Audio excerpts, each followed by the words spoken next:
Hi hello வணக்கம் welcome back to Tamil லைவ்ரா channel. ஆக்சுவலாக பார்த்தீங்க அப்படின்னா நம்ம பிரியாணி மேனான அபிஷேக் ராபி இருக்கார் இல்லையா, அவருக்கும் நம்ம யூடியூபர் இர்ஃபானுக்கும் A2D அந்த சேனல் யூடியூபருக்கும் இடையில பார்த்தீங்க அப்படின்னா நேற்று வரைக்கும் ஒரு பெரிய சர்ச்சையான டாபிக் போய்கிட்டு இருந்துச்சு அப்படின்னு நான் சொல்லலாம். ஸோ இவர் அந்த பிரியாணி மேன் என்ன பண்ணார் அப்படின்னா லைவில் இருக்கும்போதே தற்கொலைக்கு முயற்சி பண்ண மாதிரி ஒரு சினாரியோ கிரியேட் பண்ணார்.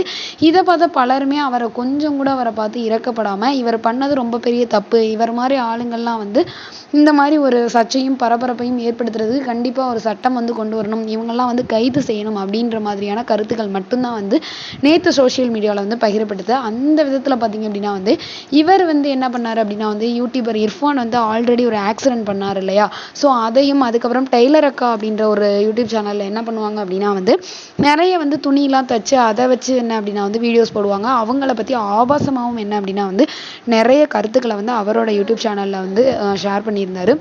ஸோ இந்த மாதிரி மற்றவங்களை பற்றி தரக்குறைவாகவும் ஆபாசமாகவும் பேசுகிறத மட்டுமே என்ன அப்படின்னா தொழிலாக வச்சுருக்கவர் தான் யார் அப்படின்னு பார்த்தீங்கன்னா நம்ம பிரியாணி மேன். ஸோ இதை பார்த்த ஒரு பெண் என்ன பண்ணியிருக்காங்க அப்படின்னா அவர் மேலே கேஸ் கொடுத்துருக்காங்க. ஸோ அதன் பேரில் பார்த்தீங்க அப்படின்னா சென்னை சைபர் கிரைம் போலீஸார் அவரை என்ன அப்படின்னா கைது செஞ்சுருக்காங்க.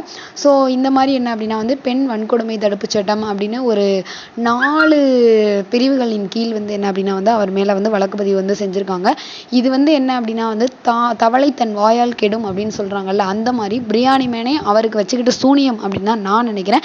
இதை பத்தி நீங்க என்ன நினைக்கிறீங்க அப்படின்னு மறக்காம நம்ம சேனலுக்கு கீழே உள்ள கமெண்ட்ஸ்ல கமெண்ட் பண்ணுங்க. இந்த வீடியோ உங்களுக்கு பிடிச்சிருந்தா லைக் பண்ணுங்க, ஷேர் பண்ணுங்க, கமெண்ட் பண்ணுங்க.